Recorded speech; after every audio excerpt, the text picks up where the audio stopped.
Hello student.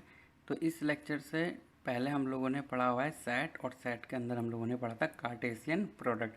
तो अगर हम कार्टेशियन प्रोडक्ट जानते हैं तो रिलेशन को समझने में ज़्यादा हमें प्रॉब्लम नहीं आएगी, बहुत ही इजी है।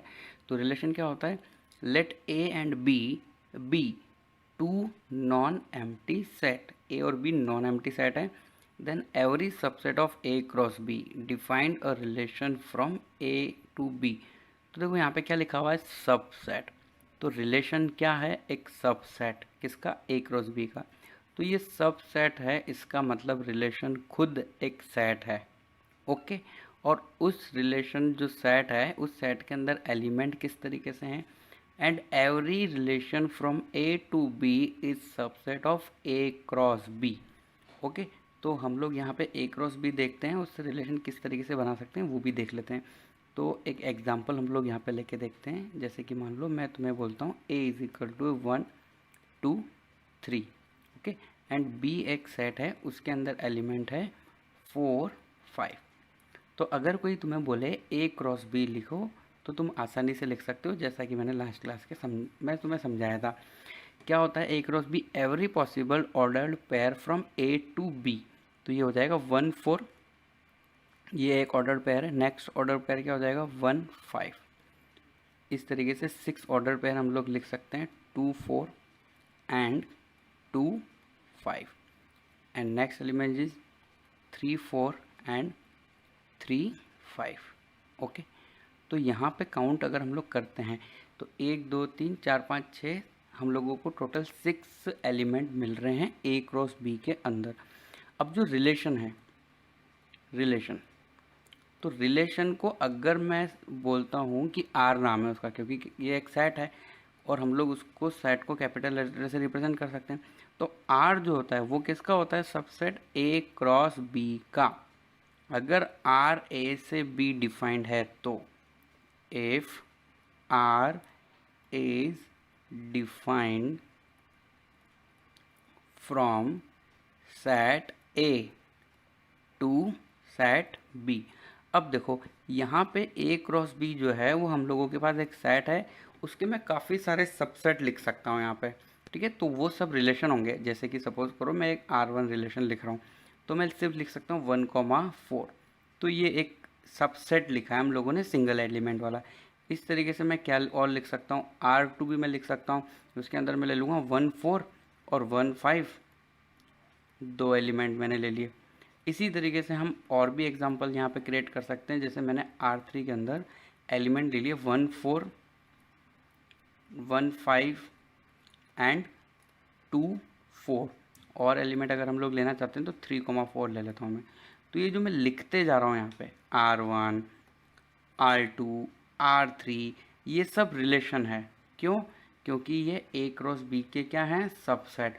तो हम यहाँ पे रिलेशन की डेफिनेशन जानना चाहते थे, तो रिलेशन की डेफिनेशन बस इतनी सी होती है, अगर ए और बी दो नॉन एम्प्टी सेट है तो अगर हम ए क्रॉस बी का कोई भी सबसेट बनाएंगे तो उसको हम लोग बोलते हैं रिलेशन।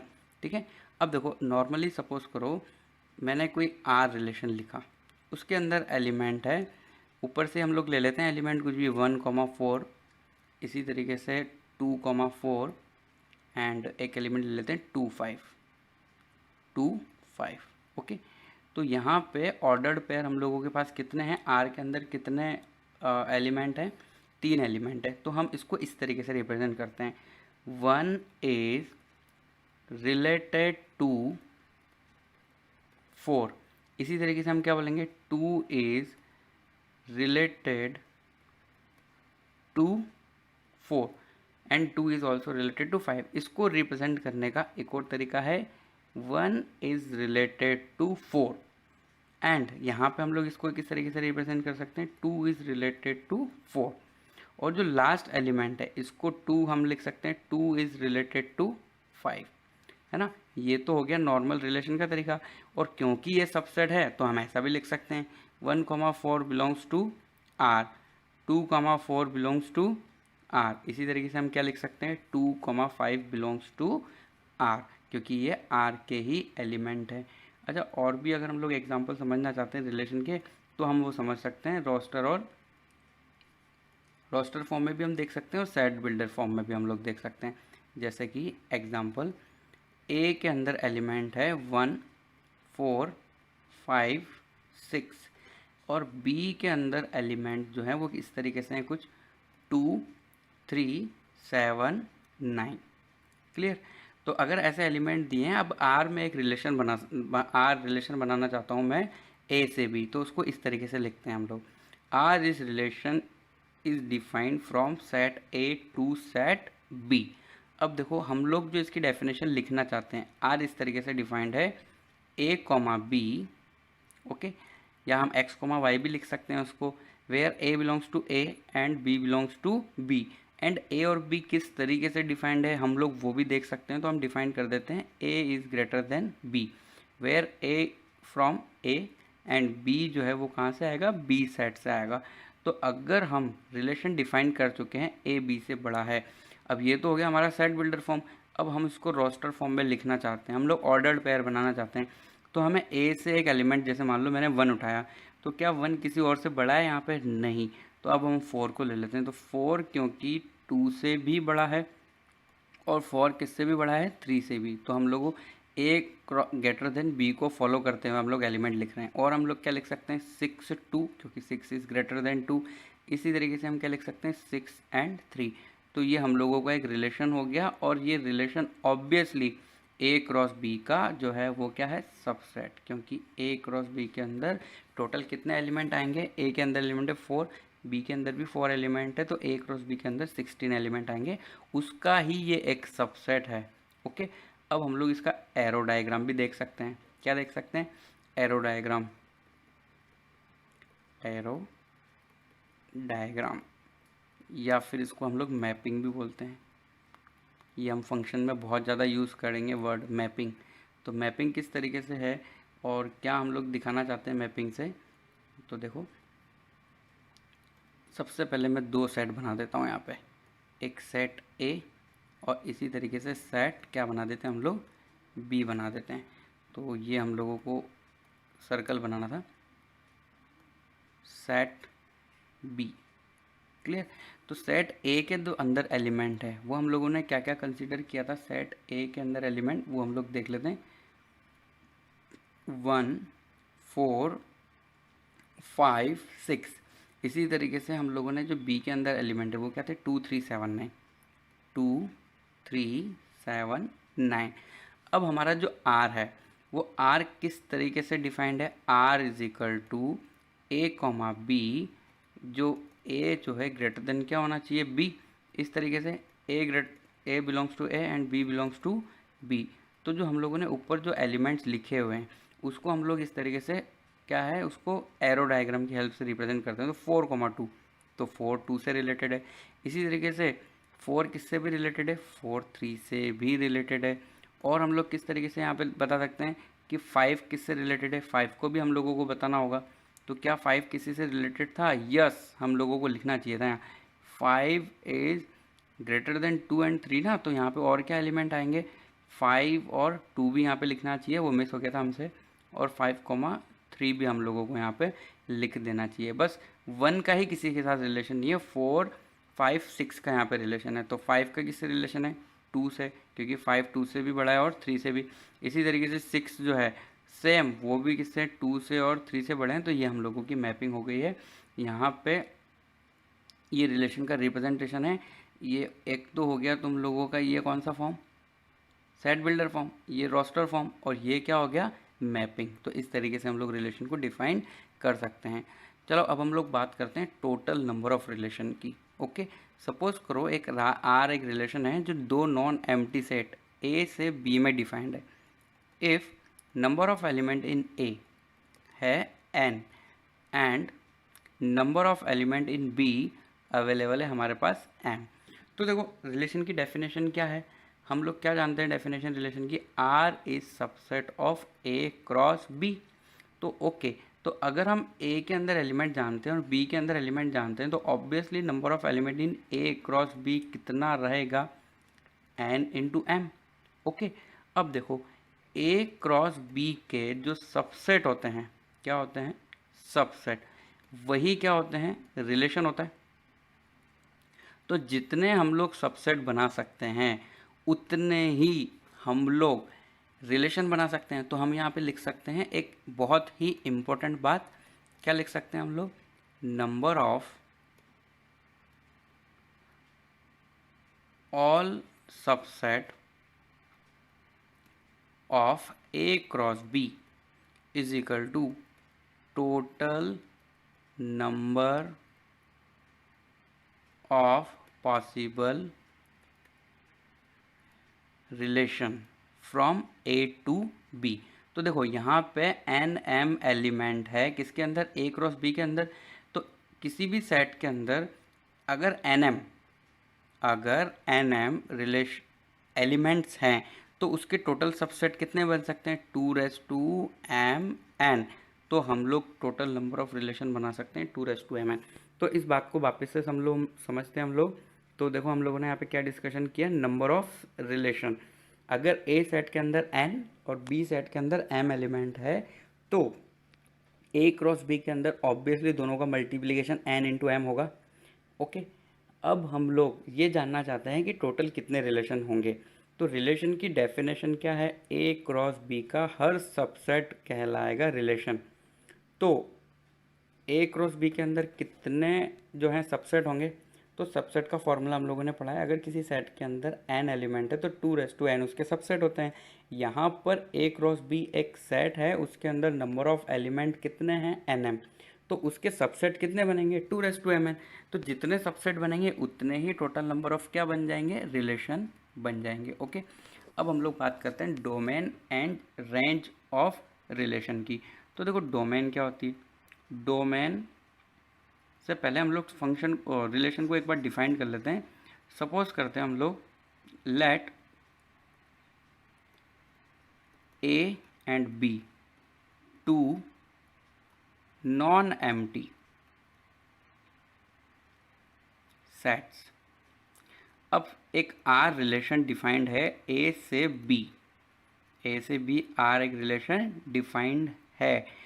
अब हम लोग रिलेशन डिफाइंड कर देंगे तो डोमेन और रेंज वहाँ पे क्या रहेगा, तो डोमेन होता है domain of R is equal to, ये भी एक सेट है तो ये एलिमेंट होता है A। अब A कौन सा होता है, where A comma B belongs to R।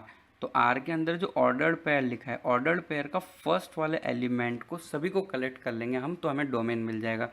इसी तरीके से रेंज जो है वो ऑर्डर्ड पेयर का सेकंड एलिमेंट होता है। तो रेंज क्या होता है, B where A comma B belongs to R, या फिर हम लोग यहाँ पे फॉर एवरी वर्ड भी यूज़ कर सकते हैं, B for every A comma B belongs to R। तो देखो बहुत ही अच्छे एक सिंपल से एग्जाम्पल से हम लोग इसको क्लियर कर सकते हैं। देखो कैसे, सपोज करो A एक सेट है जिसके अंदर एलिमेंट है 1 2 3 4 एंड 7। इसी तरीके से B एक सेट है जिसके अंदर एलिमेंट है, कुछ भी एलिमेंट ले लेते हैं हम, 5 6 एंड 8। ये हम लोगों ने एलिमेंट यहाँ पे रखा है। ओके, अब हम क्या करना चाहते हैं, एक रिलेशन बनाना चाहते हैं हम लोग। मान लो मैंने एक रिलेशन बनाया R is equal to A comma B। अब A और B में हम बहुत सारे तरीके से रिलेशन जो है वो बना सकते हैं। हम एक काम करते हैं, हम लिख देते हैं B is equal to 2A, मतलब B A का क्या है, डबल। अब वही बात, A कहाँ से आया है, A से पहले वाले सेट से, B कहाँ से है, B सेट से।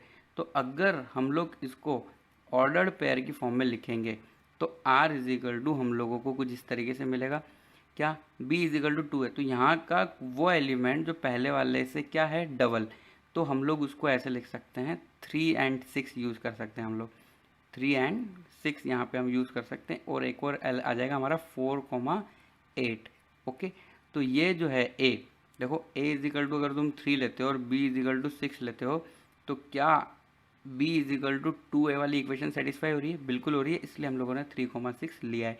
अब देखो यहाँ पे जो ये एलिमेंट है ना, इससे हम लोग डोमेन लिखना चाहते हैं। तो डोमेन सिर्फ फर्स्ट कंपोनेंट होता है ऑर्डर्ड पेयर का। तो ऑर्डर्ड पेयर का फर्स्ट कंपोनेंट क्या क्या हमें दिखाई दे रहा है, 3 एंड 4। इसी तरीके से हम लोग रेंज भी लिख सकते हैं। तो रेंज हमारा क्या हो जाएगा, 6,8। तो डोमेन एंड रेंज जो है सेट है, बट इसके अंदर सिंगल सिंगल एलिमेंट है। तो किसी भी रिलेशन के अंदर पहले वाले एलिमेंट को अगर हम ले लेते हैं तो हमें डोमेन मिल जाएगा, और सेकंड वाला एलिमेंट ऑर्डर्ड पेयर के हम सभी कलेक्ट कर लेंगे तो उसको हम लोग बोलेंगे रेंज। अब देखो एक बात यहाँ पे क्लियर है कि जो डोमेन है वो, एक बात यहाँ पे क्या क्लियर है, हम लोग देख लेते हैं। कोई रिलेशन है जो ए से बी डिफाइंड है, तो ऑब्वियसली डोमेन जो रहेगी हम लोगों की, डोमेन और आर वो किसका सबसेट रहेगा, ए से, क्योंकि जो फर्स्ट एलिमेंट होते हैं वो ए से आते हैं। और इसी तरीके से जो रेंज है आर की, है ना, हम लिख सकते हैं range of R is subset of B. Okay, तो ये हो गया हमारा नंबर ऑफ सबसेट के बारे में डिस्कशन। अब देखो ये भी बहुत अच्छी बात है, हम एक ही सेट पे रिलेशन डिफाइन करना चाहते हैं। Let A be non void set, then a relation from A to itself a subset of A cross A. तो अगर ए क्रॉस ए हम लोगों ने नहीं देखा है तो अभी हम लोग देख लेते हैं। सपोज करो ए इज इक्वल टू 1,2 है, क्लियर। तो ए क्रॉस ए क्या होगा, उसके लिए हम लोगों को ए एक बार और लिख देना है 1,2। तो ए क्रॉस ए के अंदर हम लोग एलिमेंट क्या लेंगे, 1 को 1 2 के साथ कर देंगे एक बार, तो 1 1 आ जाएगा और 1 2। इसी तरीके से जो सेकंड एलिमेंट है उसको भी हम लोग 1 2 के साथ कर देंगे, तो 2 1 और हमें क्या मिल जाएगा 2 2। इसकी बेटर अंडरस्टैंडिंग भी हम समझ सकते हैं वेन डायग्राम से या एरो डायग्राम से। सपोज करो यहाँ पे 1 और 2 है, इस तरफ भी क्या है 1 और 2, तो हम लोगों को एवरी पॉसिबल ऑर्डर्ड पेयर बनाना है ए क्रॉस ए के अंदर, तो 1 1 1 2, है ना। इसी तरीके से हम 2 से भी बनाएंगे तो क्या हो जाएगा 2 1 एंड 2 2। ओके, तो ये सब क्या हो गया ए क्रॉस ए। अब हम एक रिलेशन बनाना चाहते हैं जो सबसेट होगा ए क्रॉस ए का। तो बहुत सारे रिलेशन हम लोग यहाँ पे बना सकते हैं, जैसे कि सपोज करो मैंने 1,1 और 2,2 लिख दिया, तो ये एक रिलेशन बन गया। बट हम इसको बोलेंगे कैसे, a relation R is defined on A, defined on A. हम ऐसा नहीं बोलेंगे relation R is defined from A to B, क्योंकि यहाँ पे दूसरा सेट तो कोई है ही नहीं, सिर्फ एक ही सेट है। तो एक ही सेट होने के केस में रिलेशन जो है वो किसका सबसेट रहेगा, ए क्रॉस ए का। और ए क्रॉस ए हम हमेशा कर सकते हैं, तो यहाँ पे भी नंबर ऑफ एलिमेंट हम लोग काउंट कर सकते हैं। कैसे, सपोज करो ए के अंदर एन एलिमेंट है, तो ए के अंदर अगर एन एलिमेंट है तो ए क्रॉस ए के अंदर कितना होगा, एन इंटू एन मतलब एन स्क्वायर। तो टोटल नंबर ऑफ सबसेट बनेंगे 2n²। इसका मतलब टोटल नंबर ऑफ रिलेशन भी कितना हो जाएगा 2n²। चलो एग्जांपल करते हैं हम लोग। ए के अंदर 1 2 3 तीन एलिमेंट है, the total number of distinct relation that can be defined over A. तो देखो अभी जो मैं बात कर रहा था ये वही है। तो ए क्रॉस ए के अंदर हम नंबर ऑफ एलिमेंट काउंट करना चाहते हैं, वो कितने होंगे। तो नंबर ऑफ एलिमेंट कितने होंगे, जितने ए के अंदर होंगे into number of element in A होगा, क्लियर। तो इससे हम लोगों को क्या मिल जाएगा, 3 एलिमेंट है, 3 इंटू 3, तो ये हो गया हमारा 9। तो ये 9 जो है ना, ये किसके अंदर एलिमेंट है, ए क्रॉस ए के अंदर। मतलब ए क्रॉस ए जब हम लोग लिखेंगे ऑर्डर्ड पेयर की फॉर्म में, तो हम लोगों को यहाँ पे इस तरीके से कितने ऑर्डर्ड पेयर मिलेंगे, टोटल 9 ऑर्डर्ड पेयर हम लोगों को यहाँ पे मिलेंगे। अब हम इसका सबसेट बनाना चाहते हैं। किसी सेट के अंदर 9 एलिमेंट है तो उसके सबसेट जितने होंगे उतने ही क्या होंगे, रिलेशन बनेंगे। सबसेट नंबर ऑफ लिख देते हैं, number of subset is equal to number of relation, तो वो कितना हो जाएगा तुम्हारा 2⁹9, जो ऑप्शन नंबर ए के अंदर अवेलेबल है, क्लियर। तो नेक्स्ट क्वेश्चन हम लोग ट्राई करते हैं। Let x is equal to 1 2 3 4 5। तो देखो इसको डायग्राम से भी तुम लोग समझ सकते हो, ताकि डायग्राम की भी जो अंडरस्टैंडिंग है वो क्लियर हो जाएगी। 1 2 3 4 5 है हमारे पास लेफ्ट हैंड साइड में, और राइट हैंड साइड के अंदर हमारे पास क्या अवेलेबल है 1 3 5 7 9। 1 2 3 4 एंड 5। राइट हैंड साइड में हम लोगों के पास अवेलेबल है 1 3 7 5 भी है, 5 एंड 9। 1 2 3 4 5 एलिमेंट है, बिल्कुल दोनों के अंदर 5 एलिमेंट है, बस थोड़ा सा डिफरेंस है। Which of the following is R relation from x to y। तो देखो ये बोलना चाहता है कि x से y में कौन से रिलेशन हैं। तो सिंपल सी बात है, r के अंदर जो भी ऑर्डर्ड पेयर होना चाहिए a कोमा b, तो उसके लिए कंपलसरी बात, a कहाँ से होना चाहिए x से, और b कहाँ से होना चाहिए y से। तो कौन कौन से रिलेशन है हमें बता देना है। तो देखो यहाँ पे क्या लिखा हुआ है, पहले वाले रिलेशन के अंदर r is equal to x comma y, y is equal to 2 plus x.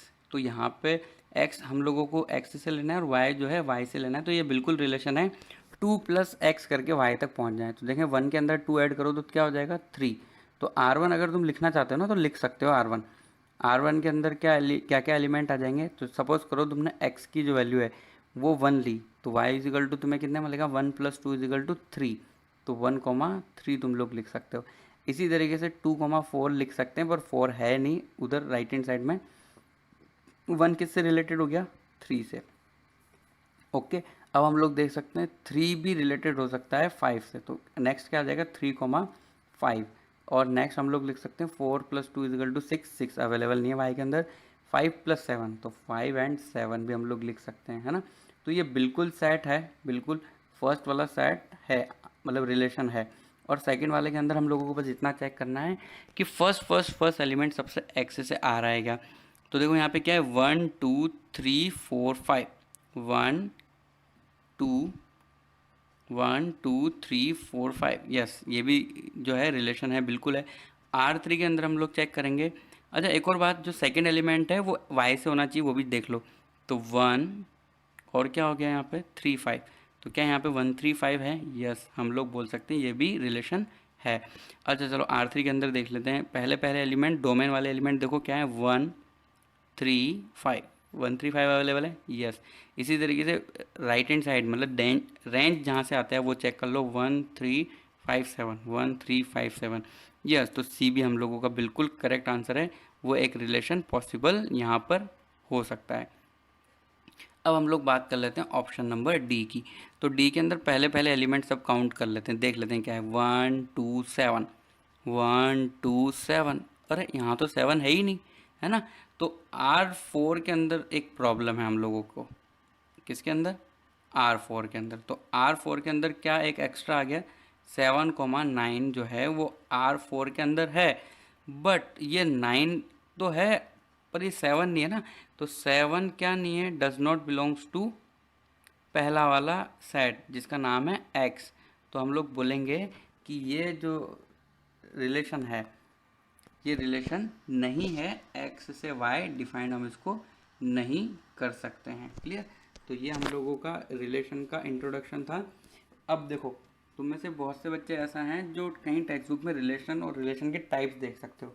तो रिलेशन के जो टाइप्स है ना, रिफ्लेक्सिव, सिमेट्रिक, ट्रांजिटिव, ये सब टाइप्स तुम लोगों को किसी R.D. शर्मा या किसी भी बुक के अंदर तुम लोग देखोगे तो वहाँ तुम्हें दिखाई देगा। तो उसको देख के टेंशन नहीं लेना है, वो 12th में हम लोग पढ़ेंगे उसको।